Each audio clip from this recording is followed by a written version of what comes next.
ఆంధ్రప్రదేశ్ రాష్ట్ర ముఖ్యమంత్రిగా శ్రీ నారా చంద్రబాబు నాయుడు గారు బాధ్యతలు స్వీకరించి పాలనలో తనదైన ముద్ర వేసేందుకు ప్రయత్నిస్తున్నారు.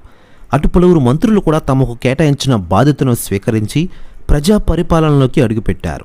అధికారులతో రివ్యూలు, సమావేశాలు జరుపుతూ తమ టీం సిద్ధం చేసుకోవడానికి, అలాగే రాబోయే రోజుల్లో ఏం చేయాలనే దానిపై సమాలోచనలు జరుపుతూ ఉన్నారు. అయితే డిప్యూటీ సీఎం పవన్ కళ్యాణ్ గారు ఎప్పుడు బాధ్యతలు స్వీకరిస్తారా అంటూ జనసేన శ్రేణులు, కార్యకర్తలు, మెగా అభిమానులు గత కొద్ది రోజులుగా ఎదురు చూస్తూ ఉన్నారు. పవన్ కళ్యాణ్ ప్రమాణ స్వీకారం, శాఖల కేటాయింపు పూర్తయిన దగ్గర నుంచి జనసేనని ఎప్పుడు డిప్యూటీ సీఎం చైర్లో కూర్చుంటారని ఆసక్తికరంగా నిరీక్షిస్తున్నారు.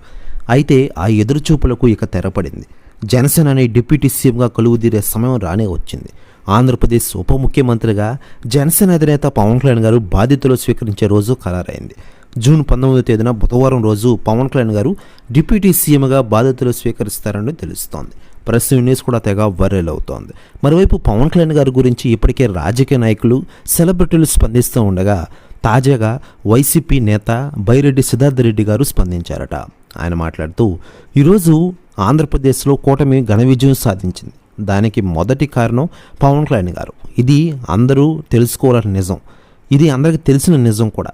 పవన్ కళ్యాణ్ గారు లేకపోతే మా పార్టీ వచ్చేది. మా ఓటమికి పవన్ కళ్యాణ్ గారే కారణం అంటూ అన్నారట బైరెడ్డి సిద్ధార్థ రెడ్డి గారు.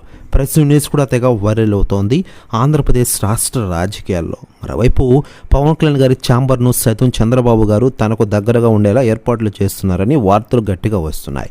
పవన్ కళ్యాణ్కి అత్యంత ప్రాధాన్యం ఇస్తూ వస్తున్న సీఎం చంద్రబాబు సచివాలయంలోనూ ఆయన కోసం ప్రత్యేక కార్యాలయం ఏర్పాటు చేస్తున్నారని సమాచారం.